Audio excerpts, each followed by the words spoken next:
রহিম। নির্যাতিত মোটর শ্রমিক একতা ঐক্য সমগ্র বাংলাদেশ চকবাজার শাখা কমিটি, আশা করি আপনারা ভালো আছেন। আলহামদুলিল্লাহ আমি আছি ভালো। আজকে এই মানববন্ধনে আমরা শ্রমিক দিবসের এই ক্ষুদ্র সময়তে একতাবদ্ধ হইতেছি, শুকরিয়া আল্লাহ দরবারে। তো আমরা এভাবে হাতে হাত রাখি, কাঁধে কাঁধ রাখি, একতাবদ্ধ হই। আমরা ৬৪ জেলার ভিতরে যত নির্যাতিত ভাই এগুলো আছি, আমার বন্ধুগুলো আছেন, আমরা আগে যাওয়ার চেষ্টা করব।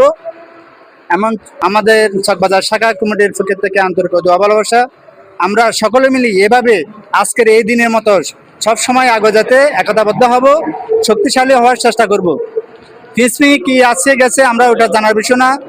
দীর্ঘ ৫৩-৫৪ বছরে যাই কিছু আমরা এভাবে একতাবদ্ধ কোনোদিন হতে পারি নাই। আজকে এই দিনে একতাবদ্ধ হতেছি, আমাদের একমাত্র শ্রমিক দিবস। এই আন্দোলনে, মহান আন্দোলনে আমরা একতাভাবে লড়াই করি, সামনের দিকে আগে যাওয়ার চেষ্টা করব।